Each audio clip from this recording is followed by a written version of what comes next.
Subscribe करें IT की tips को और बेल आइकॉन को दबाएं टेक्नोलॉजी की लेटेस्ट वीडियोस देखने के लिए। तो फ्रेंड्स, आज की वीडियो में मैं TP-Link के इस 450 Mbps के राउटर की अनबॉक्सिंग करूंगा और इसका मॉडल भी मैं आपको अनबॉक्सिंग करते वक्त बताता हूं। और उसके अलावा मैं आपको बताऊंगा कि आप किस तरह से अपने PTCL के राउटर के साथ इस TP-Link के राउटर को कनेक्ट कर सकते हैं। अगर आपके पास ये मॉडल है या आप कोई भी दूसरा मॉडल परचेज करते हैं तो आप किस तरह से अपने PTCL से इसको कनेक्ट कर सकते हैं, क्योंकि आप TP-Link का कोई भी राउटर हो उसका सेटअप तकरीबन एक ही तरह का होता है।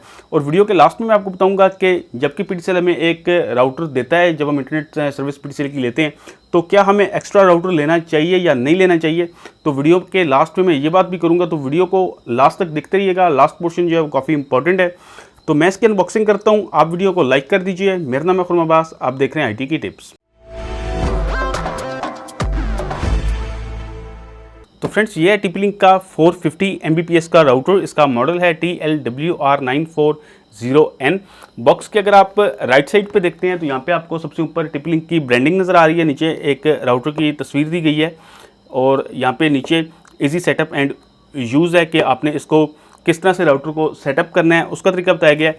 अब बॉक्स के दूसरी साइड पे यहाँ पे आते हैं तो यहाँ पे भी ऊपर सबसे ऊपर ब्रांडिंग है। नीचे जो है कुछ फीचर्स लिखे गए हैं राउटर के, उससे नीचे आपको इसके स्पेक्स नज़र आ जाएंगे और आखिर में आपको पैकेज कंटेंट्स जो हैं वो बताए गए हैं। और इसके अलावा अगर आप इसकी यहाँ पे बैक साइड पे आते हैं तो बैक साइड पे आपको यहाँ पे पोर्ट्स वगैरह के बारे में बताया गया है कि कितनी पोर्ट्स हैं, और यहाँ पे WLAN के बारे में बताया है। और अगर आप यहाँ पे दूसरी साइड पे देखते हैं तो यहाँ पे आपको राउटर के कुछ फीचर्स वगैरह लिखे हुए मिलेंगे।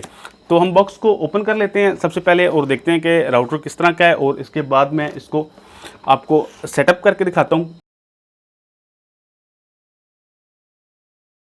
तो फ्रेंड्स, इस तरह से ये बॉक्स है इसका। सबसे ऊपर आपको यहाँ पे क्विक इंस्टॉलेशन गाइड मिल जाएगी और साथ में ये कोई यूज़र मैनुअल वगैरह है ये आपको यहाँ पे मिलेगा। इसके अलावा ये है TP-Link का राउटर और इसके साथ आपको यहाँ पे जो 3 एंटीनाज हैं वो मिल जाएंगे।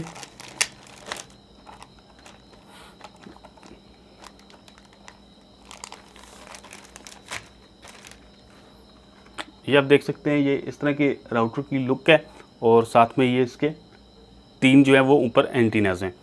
और उसके बाद यहाँ पे आपको एक ईथरनेट केबल मिल रही है। उसके अलावा जो है बॉक्स के अंदर एक एडाप्टर है। ये एक एडाप्टर है राउटर को पावर देने के लिए। तो फ्रेंड्स, ये है राउटर इस तरह से। तो मैं आपको इस राउटर को सेटअप करके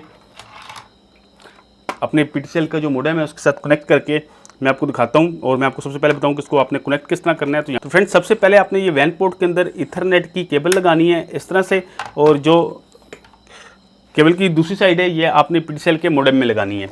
तो ये है PTCL का मोडेम है। इस पर आप किसी भी पोर्ट के अंदर ये केबल लगा सकते हैं। यहाँ पे आप देख सकते हैं बैक साइड पे आपको 4 यहाँ पे पोर्ट्स मिल रही हैं, LAN 1, LAN 2, LAN 3, LAN 4।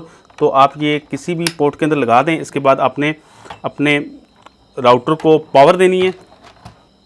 तो इस तरह से आपने एक जो केबल है वो यहाँ पे ब्लू कलर में लगानी है और दूसरी जो केबल है वो आपने राउटर के अंदर किसी भी पोर्ट में आप लगा सकते हैं। इसके अलावा मैं अब राउटर को ऑन कर देता हूँ और मैं आपको PC के ऊपर बताता हूँ कि आपने किस तरह से इसका सेटअप करना है। और उसके अलावा आपने जो आपका कंप्यूटर है आप उसको TP-Link के राउटर के साथ कनेक्ट कर लीजिए। तो आपने अपने PC से या आपके लैपटॉप से ईथरनेट की केबल लेनी है और यहाँ पे आपने किसी भी पोर्ट में लगा देनी है। ये यहाँ पे मेरे PC की केबल हो गई, और ये जो दूसरी केबल है ये PTCL के राउटर के साथ में यहाँ पे लेके आया जो मैंने वैन के अंदर लगाई है। तो मैं अभी इसको ऑन करता हूँ, TP-Link के राउटर को मैं ऑन करता हूँ और उसके बाद मैं आपको दिखाता हूँ कि आपने सेटअप किस तरह से करना है।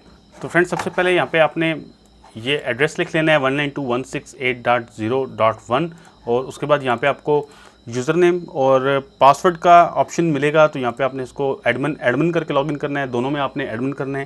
तो यहाँ से सबसे पहले आपने राउटर को ओपन कर लिया। इसके बाद आपके पास यहाँ पे TP-Link का इंटरफेस ओपन हो जाएगा। उसके बाद यहाँ पे आप क्विक सेटअप पे आ जाएं। क्विक सेटअप पे आने के बाद आपने यहाँ पे नेक्स्ट करना है, और यहाँ पे सबसे ऊपर वाले ऑप्शन को आप सेलेक्ट कर लें, स्टैंडर्ड वायरलेस राउटर, और इसको आप यहाँ पे नेक्स्ट कर दें। और यहाँ पे आपको अब काफ़ी सारे ऑप्शन मिल रहे हैं। यहाँ पे आप इसको ऑटो डिटेक्ट भी कर सकते हैं, और इसके अलावा आप यहाँ पे dynamic IP most common cases यहाँ पे लिखा हुआ है, आप इसको यहाँ पे सेलेक्ट कर लीजिए। इसको सेलेक्ट करने के बाद आप यहाँ पे नेक्स्ट कीजिए। नेक्स्ट करने के बाद यहाँ पे मैक एड्रेस का क्लोन बनाने का कह रहा है, तो इसकी यहाँ पे हमें ज़रूरत नहीं है, तो इसको भी हम यहाँ पे नेक्स्ट कर लेते हैं।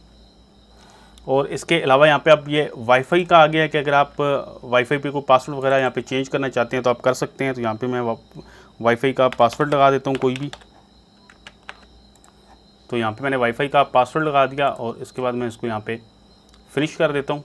तो फिनिश करने के बाद ये यहाँ पे मेरा राउटर जो है ये सेटअप हो चुका है। यहाँ पे मैं कोई वेबसाइट ओपन करके देखता हूँ, तो ये आप देख सकते हैं।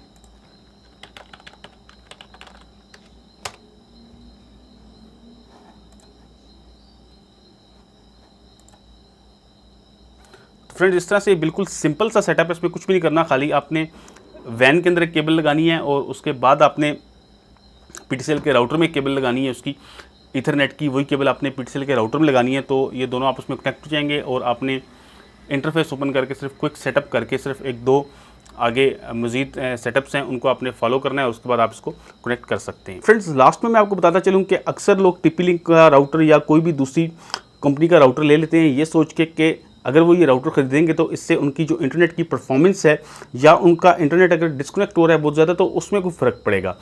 तो अगर आप ऐसा सोचते हैं तो आप बिल्कुल गलत हैं, क्योंकि राउटर का काम होता है सिर्फ आपके जो सिग्नल्स होते हैं वो उनको आगे भेजता है, उसकी परफॉर्मेंस बेहतर करता है। अगर आप किसी अच्छी कंपनी का और अच्छी प्राइस का राउटर लेंगे तो उसमें सिर्फ फ़र्क इतना होगा कि वो आपके सिग्नल्स को ज़्यादा दूर तक भेजेगा, सिग्नल स्ट्रेंथ जो है वो ज़्यादा बेहतर हो जाएगी। अगर आप ये सोचते हैं कि आपका इंटरनेट की परफॉर्मेंस में इसमें कोई फ़र्क, इंटरनेट की परफॉर्मेंस में तब फ़र्क पड़ेगा कि आपके अगर आपने पीटीसीएल का मिसाल में दे रहा हूँ कि आपने पीटीसीएल का राउटर लगाया और उसके राउटर के जो वाईफाई के सिग्नल्स हैं वो आपके दूसरे कमरे तक नहीं जाते, या आप किसी जगह पे बैठ के उसको एक्सेस कर रहे हैं और वहाँ तक आपके सिग्नल ठीक तरह से नहीं आते, तो अगर आप TP-Link का कोई राउटर लगाते हैं और उसकी क्वालिटी जो है वो आपकी पीटीसीएल के राउटर से बेहतर है, उसके सिग्नल स्ट्रेंथ ज़्यादा है, तो उसमें डेफिनेटली फ़र्क पड़ेगा कि आपको सिग्नल अच्छे मिलेंगे तो आपकी इंटरनेट की परफॉर्मेंस जो है वो अच्छी हो जाएगी।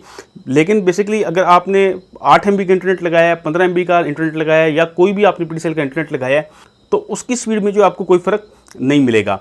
इसके अलावा इसका ये फ़ायदा है कि अगर आप TP-Link का राउटर लगाते हैं तो उसमें ये एक फ़ायदा है कि इसका इंटरफेस वगैरह आपको काफ़ी अच्छा मिल जाता है। कुछ आपको ऑप्शंस जो हैं, कुछ फीचर्स जो हैं वो ज़्यादा इसमें आपको मिल जाते हैं। मिसाल के तौर पे अगर आप बैंडविड्थ वगैरह कंट्रोल करना चाहते हैं, आपने मुख्तलिफ लोगों को इंटरनेट दिया हुआ है और आप चाहते हैं कि उनकी बैंडविड्थ को जो है वो कंट्रोल किया जाए तो वो आप कर सकते हैं। इसके अलावा आप डिवाइसेस को ब्लॉक कर सकते हैं, इसके अंदर ट्रैफिक को आप ब्लॉक कर सकते हैं। तो ये सारे ऑप्शन जो हैं ये आपको उसमें मिल जाते हैं, ये एक्स्ट्रा फीचर्स हैं इसके, ये आपको मिल जाते हैं। और इसके अलावा आपको TP-Link का ये फ़ायदा होगा कि जैसे ये मैंने 450 MB का राउटर लिया है, तो अगर आपके पास हाई स्पीड इंटरनेट है, जैसे आपके पास 100 MB है पीटीसीएल का या किसी भी दूसरी ISP का आपके पास 100 MB है या 100 MB से ज़्यादा है, 250 MB है, तो जो ज़्यादातर ISP प्रोवाइडर्स होते हैं वो आपको जो साथ राउटर देते हैं, मिसाल के तौर पे मैं यहाँ पे पीटीसीएल की मिसाल ले लेता हूँ कि पीटीसीएल आपको 100 MB का जो कनेक्शन देती है तो उसमें जो राउटर आपको दे रही है वो 75 MB तक मैक्सिमम उसकी जो वाईफाई है वो 75 MB स्पीड की होती है। तो वहाँ पे आपको वाईफाई के थ्रू 100 MB की पूरी स्पीड नहीं मिलेगी। इसके बारे में मैं पहले भी एक वीडियो बना चुका हूँ, शहजाद साहब के साथ मेरी वीडियो थी, आप वो वीडियो भी देख लें तो आपको आइडिया हो जाएगा कि इन्होंने GPON का कनेक्शन लिया है और जो Huawei की साथ डिवाइस दी गई है वो 75 MB सपोर्ट करती है वाईफाई के साथ। तो इस तरह के जो प्रॉब्लम्स हैं वो आपके इसमें सॉल्व हो सकते हैं। लेकिन अगर आप ये समझते हैं कि आपके इंटरनेट की स्पीड में कोई बेहतरी आ जाएगी, तो वो बेहतरी इस तरह से नहीं आ सकती कि आपकी अगर इंटरनेट की स्पीड कम है, आपकी लाइन के अंदर कोई इशू है और आपको इंटरनेट की स्पीड अच्छी नहीं मिल रही है, तो राउटर से आपके इंटरनेट की स्पीड बेहतर नहीं होगी। तो उसके लिए आपको अपने इंटरनेट की स्पीड को ठीक करना होगा। तो दोस्तों उम्मीद करता हूँ कि मेरी आज की वीडियो आपको पसंद आई होगी। अगर आपको मेरी ये वीडियो पसंद आई है तो इसको लाइक कर दीजिए, अपने दोस्तों के साथ इस वीडियो को शेयर कीजिएगा ताकि उनको भी इस तरह की मालूमात मिल सके। वीडियो देखने का बहुत शुक्रिया। अल्लाह हाफिज़।